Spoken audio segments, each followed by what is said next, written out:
Good afternoon. The meeting will come to order. Commissioners present in Albany are myself, Chair Barbara Lifton, and Vice Chair Brian Kolb. Joining us remotely today are Commissioner Keisha Gaskins-Nathan, Commissioner Doug Kellner, Commissioner Peter Kaczynski, and Commissioner Anthony Cassell. Thank you, everyone, for joining us. First, the minutes of March 14th, 2023. Is there a motion to adopt the minutes? So moved. Brian moves. A second? Second. Second. Anthony Cassell, Commissioner Cassell, seconds. All in favor of adopting the minutes? Aye. Aye. Aye. Aye. Any opposed? We have a unanimous adoption of the minutes, 6-0. Thank you, everyone. We're going to go to unit updates from Cheryl Kauser first, and then Cheryl will ask Carl to weigh in as well. Thank you. We're going to have unit updates. Thank you. This is an overview of activities since March 14th, 2023. As always, we're pleased to give this report. The program has been operational since November 9th, 2022. Our report would detail various aspects of the program and project management. We have processed registrations and applications, provided training, created auditing and bank reconciliation procedures, conducted outreach, worked on ensuring all products are easy to use and accessible, and working on finalized payment processes and planning for the future of the program. Within 1 year, we will be making payments to committees. Over the last 2 years, we have consistently reported on the numerous activities that we have executed to meet our statutory mandates and provide program participants with individualized assistance to be successful. In terms of registration, there are 32 candidates registered, 1 for a statewide office, 10 for a state senate, 8 of which have applied for the program. We have 21 assembly candidates in the program, 15 of which have submitted applications. 7 registrations were submitted in the last 2 weeks, which represents about 20% of the total registrations received. This information is publicly reported as soon as the registration or application is processed. In terms of implementation and project management, currently there are 2 functions we need to conduct in the statewide financial system in order to make payments of public funds. That's uploading the candidates as vendors and the payment process. To upload the candidate as a vendor in SFS, we have been trained by the statewide financial system on how to do so. Treasurers will submit to us 1099s, substitute 1099, so they can be entered into the system. The procedure around this is complete, and we will be working individually with treasurers to do this. In terms of payments, the team reviewed the 2 methods to make electronic fund transfers, payments to the committees. We have identified the most viable option to be the SFS bulk upload payment file. Why? This allows us to send all the payments at the same time to be paid via EFT. So our process to obtain access to that file is we submitted an internal control memo to the Office of State Comptroller answering their 5 internal control questions. They are reviewing our answers to make a determination. In addition to providing those internal controls, we have worked with them when we were going through the regulatory process, which was adopted in 2022. And we implemented their comments. We provided them with our procedures, workflows, and then just as late as last week, we had 2 walkthroughs of our processes. One walkthrough was a manual audit payment book, so they can see how the eligibility for each committee is determined and ratios are applied. The second was to review the State Board of Elections financial management system. So permission to get access to the testing environment will enable us to test and finalize our payment, our process for payments, which will be made next year. This is a process that is a high priority for us right now, and we'll continue to update you on this. We work on this each week. In terms of the budget, the state fiscal year 23-24 budget appropriated $14.5 million to the Public Campaign Finance Board for administrative expenses. $25 million was also provided in aid to localities funding for next year public fund payments. In addition, in the Canteen Finance Fund, it's also, there's income from the tax checkoff that people can voluntarily check off. There's $819,000 set aside. To break down the budget a little further, for personal service or staff, we received an allocation of up to $8.4 million, which would add an additional 54 staff.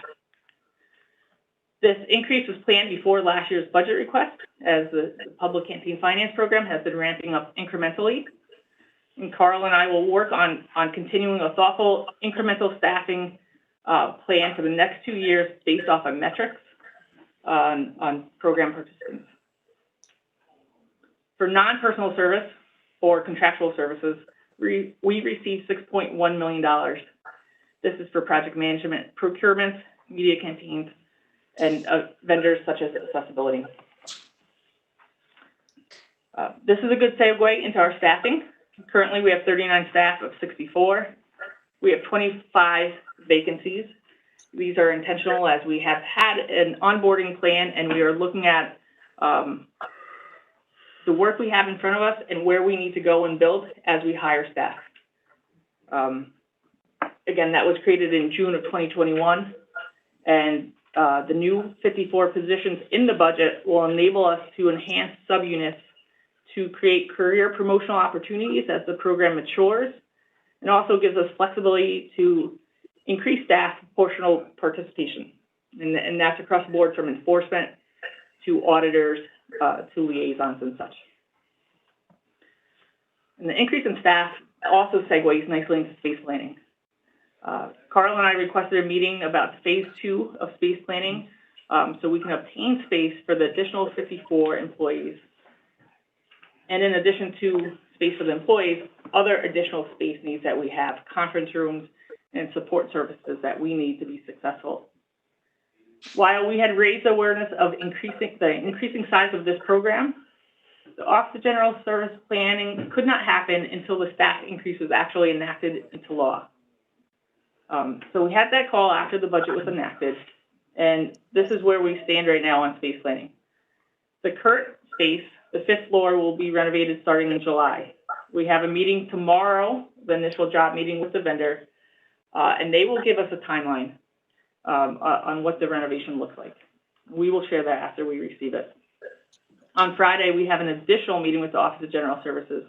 They are coming to our office to obtain our additional space needs. And what we anticipate this meeting will look like is that they will, hopefully, we're hoping that they look for additional space within this building to accommodate the increase in the program. They had said they would also look for available lease space in the area, and then give us a couple plans that we can move forward on. One of the most important factors of this space planning is that we keep the Public Canteen Finance Board within the State Board of Elections at the same site. So hopefully, my hope for this program with space planning is that they can find the additional space within this building. With that, I'll transition to Carl. Thank you, Cheryl. Good afternoon, Commissioners.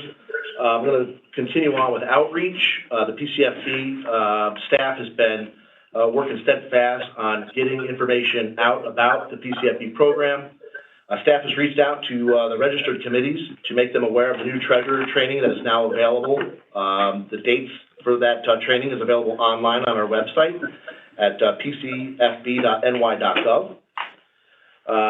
The PCFB, we held an outreach meeting with the New York City Campaign Finance Board back in April, where we did a comparative analysis between the two programs and answered any questions that they may have had from New York City.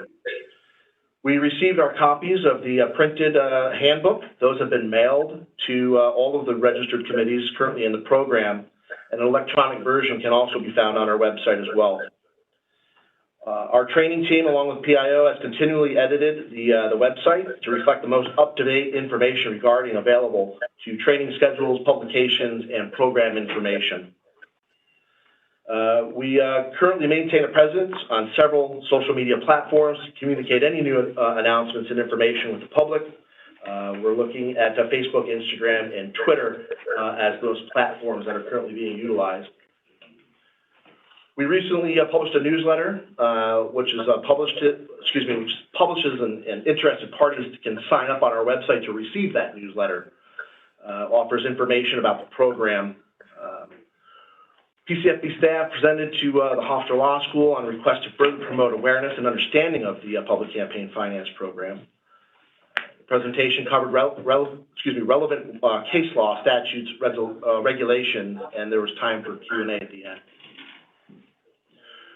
PCFB staff has presented to and attended a number of events this year to educate interested parties in the PCFB program. On the outlook on the calendar, what we're looking to do is hosting a booth at the New York State Fair, participating in the Western New York Candidate Training Seminar Forum, and additional events regionally located throughout the state of New York. We're also planning on attending the August ECA Summer Conference in Niagara Falls, where additional training can take part for those located in the western part of the state. Moving on to reporting. The next report date for all registered filers is the July periodic. Since the 15th falls on a Saturday, the report will be due on July 17th. The first report received for registered committees was the January periodic report. PCFB registered committees had a 100% compliance rate at the time of the filing of that periodic report. There were no late filings. While most filings were no activity reports, there was an itemized report which utilized the new PCFB schedules. Moving into training, since our inception, we have trained 488 people via webinars. Of that 488, 405 were external and 83 were PCFB staff. We have trained others via in-person sessions, i.e. the ECA conference, assembly, Senate meetings, state committees, etc. Since our last meeting of the board in March, 57 attendees for the Intro to PCFB informational webinars, which were held on March 14th and April 20th sessions. An additional 21 persons are registered for the upcoming Wednesday session. That would be tomorrow. And we don't have the number of attendees right now, but I can get that as soon as this meeting's completed. We recently published a series of PCFB Treasurer training sessions. Those sessions include 1, 2, and 3. 4 occurrences of each before the July periodic is due for a total of 12 webinars that are currently planned.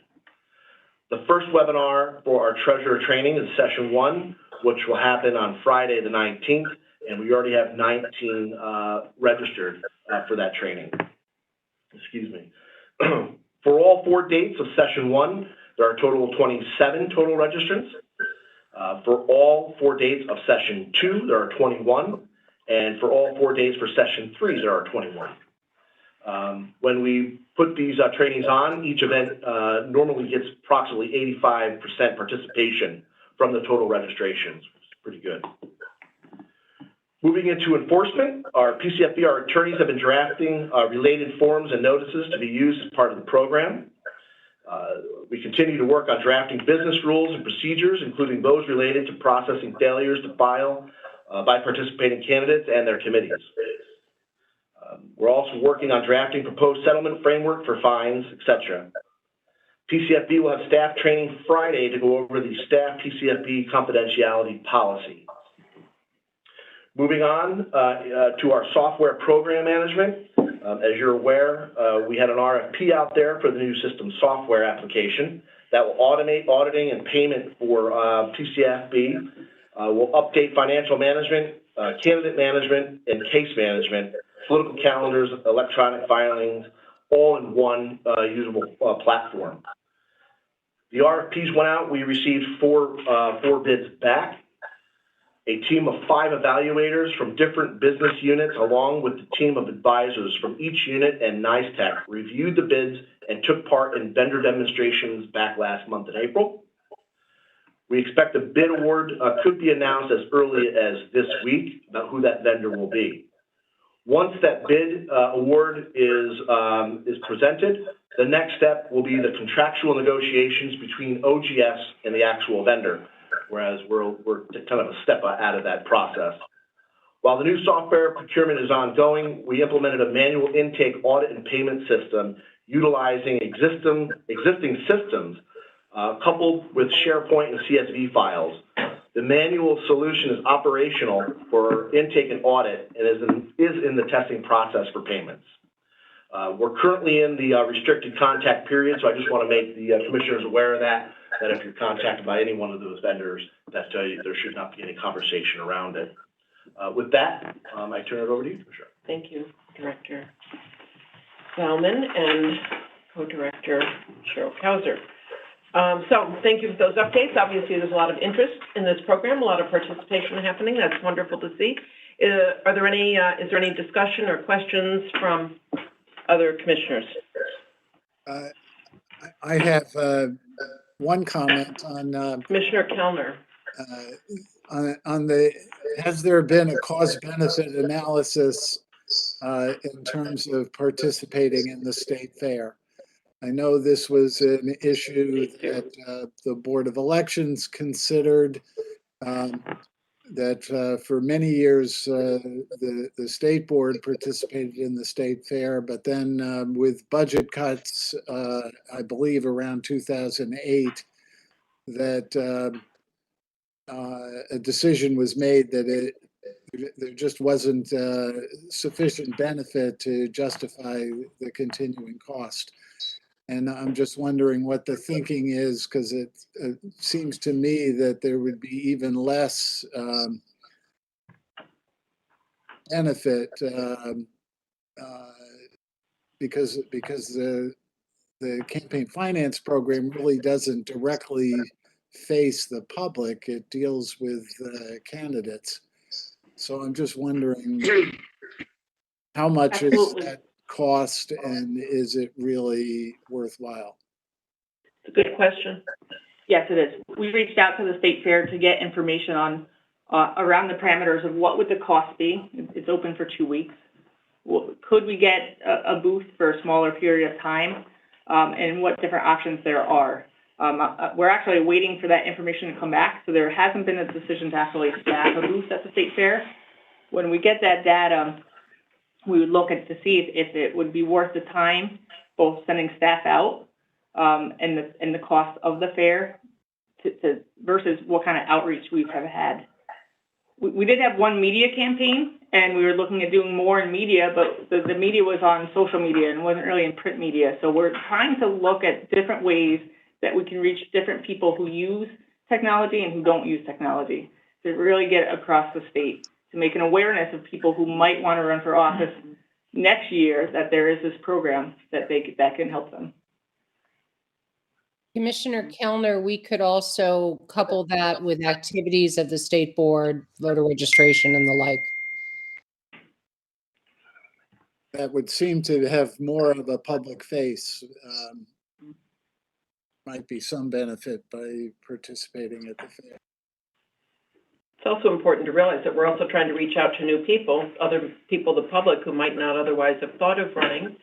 And of course, we want to educate the larger public too that this is happening, in their state. So there may be some benefits there. Let's see what information is found out about that. Good question, Commissioner Kellner.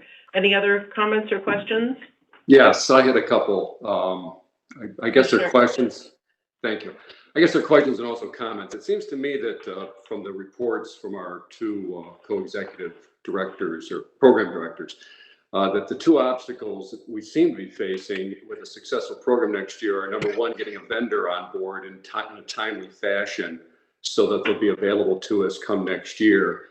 And secondly is getting our space needs addressed in a timely fashion to make sure that we're not in the throes of having too much disruption at the office while we're trying to get this program up and running. And I'm wondering what the program director's observations are about the chances of getting those two particular aspects of the program completed in a timely fashion so that we're ready to be accepting candidates next year. Thank you for that question. Who wants to field that one? So I can field the RFP and the vendor that we're going through. So right now, Commissioner, we had our team of PCFB staff, staff go through and score the vendors. So right now, that has been turned back over to OGS, where they examine the cost of what each vendor is going to provide PCFB for a program, if you will, for a software platform, if you will. So that's out of our hands. With that being said, from there, the contractual negotiations have to happen between the said vendor and OGS. So I imagine that'll probably take a couple of months to do. With respect to the software system being in place and ready to go, I don't want to definitively say that we're going to have that software system ready to go. There is a chance that we will have it, but I don't want to say 100%. But with that being said, we do have a plan in place to do a manual process where Cheryl and I have been working pretty aggressively with our teams in making sure that we can do just that with the staff that's on board here currently. And if I may add, when the staff was first appointed back in May of 2021, and we did a comparative analysis to see if there was existing software that we could utilize, and we found out quickly there wasn't. And actually other states are looking towards us to be a leader here. But one of the things we realized is that we would have to go out to do an RFP. We did the RFI, which informed us on technologies, and we followed that with an RFP. But knowing the timeline then that we had on the state process for procurements and just the procurement process with transparency and steps that are out of our hands, we knew that we had to build the manual interim solution so we can be up and operational, which it is. So internally, our ITU staff utilize the systems we have in place from the financial management system, which does candidate registrations and applications. Our electronic filing software was enhanced to provide those additional schedules needed. We hired a great audit team that created a manual payment book that is used with the financial management system to go through eligibility and all the compliance criteria. And we're creating in FIDUS, the financial management system, that payment process. It's actually been created. We just need to test it. So we are fully prepared to use this manual system. It's been tested. People have been trained. And that's what we plan on doing, because we did not want to plan on a procurement that anything could, something could happen and delay it. So we were not prepared to focus on something that could be ready come the presidential year or may not be fully tested. So it gives us options if we want to use that system when it's created or use what we have.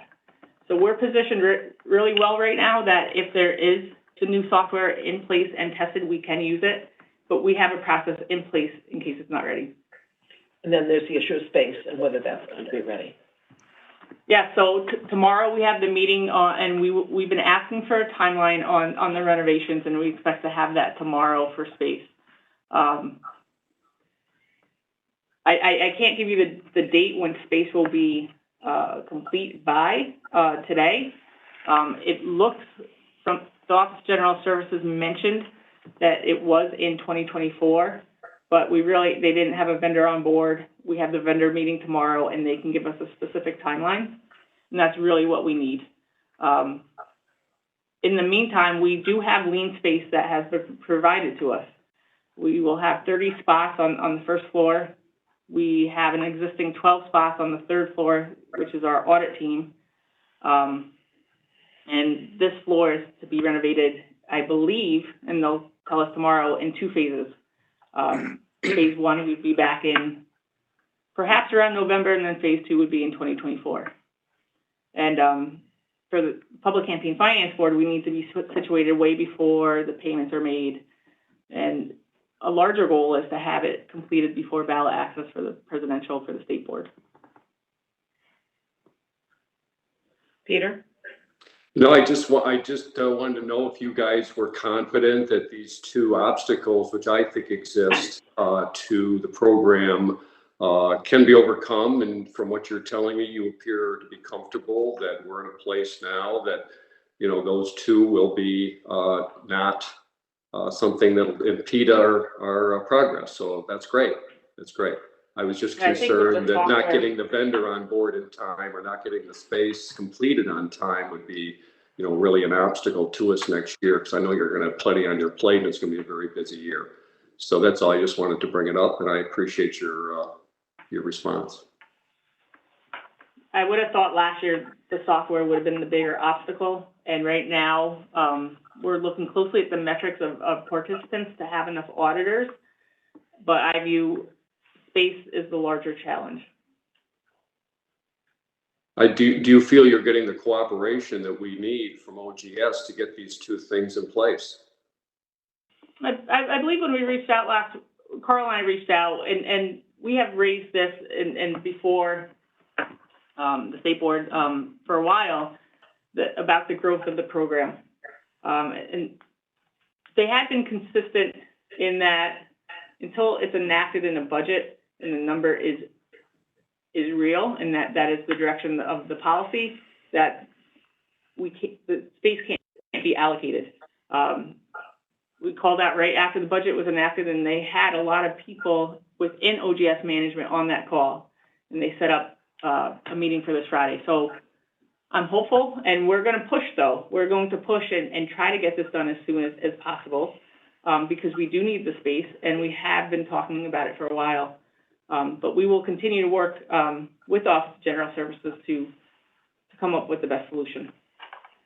No, I'm sure you will. I guess my concern came about because I know I've heard from the staff over the last few months some frustration that the space planning hasn't gone as quickly as we'd hoped. They keep pushing it back, and I don't know that they're sensitive enough to our needs in the sense that next year is a major election year for us. It's an on-year election, so to speak, even year, which means we're going to be very busy. And I know when we talk to our counties this year, even we've told them that if they want to do anything new, they should be doing it this year rather than next year, because next year is going to be very busy for all boards of elections, including us. And I just want to be sure that, say, agencies like OGS, which really don't have that kind of cyclical need, are sensitive to our needs, that we have a very cyclical business. And in our case, 2024 being a presidential year, state legislative year is just going to be extremely busy, and I hope they recognize that and don't put us through a lot of space changes, during a busy season like that. That if they can get it done this year, it certainly would be beneficial to us. I agree with that wholeheartedly. I know I'm speaking to the choir here. I'm just trying to reiterate this publicly, that I think I felt the frustration that I think you've expressed, that they haven't always been as cooperative or as quick in moving things along. Because 2023, if they're going to do it, is the year to do it, not 2024. And we're rapidly, we're in the middle of the year now, and we're rapidly running out of time here to get this stuff done. Thank you. Thank you, Peter. Anyone else? Comments, questions?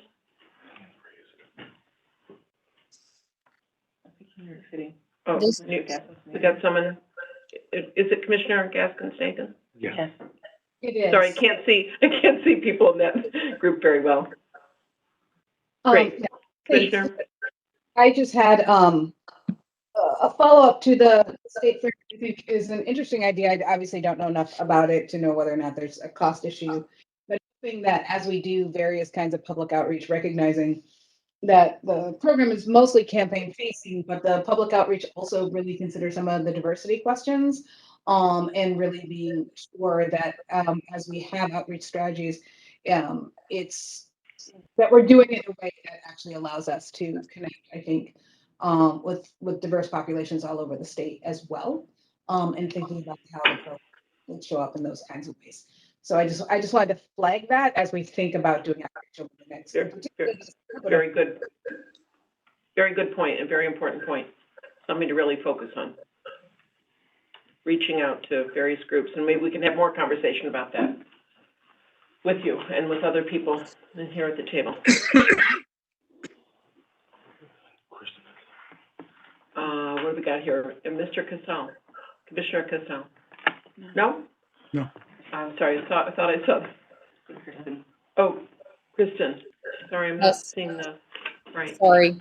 Can you hear me? I just Yes, wanted now I see to, now I see the blue border around your face. Please. Commissioner Kozinski, I just wanted to follow up on your question and tell you that you're absolutely right. It has been frustrating. But looking at it from the other side, I do understand from a taxpayer and efficiency standpoint that until it was in the budget, they really couldn't look at our full number and allocate space for that. I will say, I think we'll have more information tomorrow after we meet with the vendor. Unfortunately, they had to bid for the fifth floor 3 times because they got a construction vendor, but no HVAC vendor. And then they got an HVAC vendor, but no plumber. So, we have to deal with those real world problems. And as we know, post pandemic, there's supply chain issues. And also, unfortunately, a lot of people that put work on hold, getting work done now. I am hopeful though that while the project is not really that intensive, I'm hopeful that we can communicate starting tomorrow the importance of having this go quickly, especially on the fifth floor.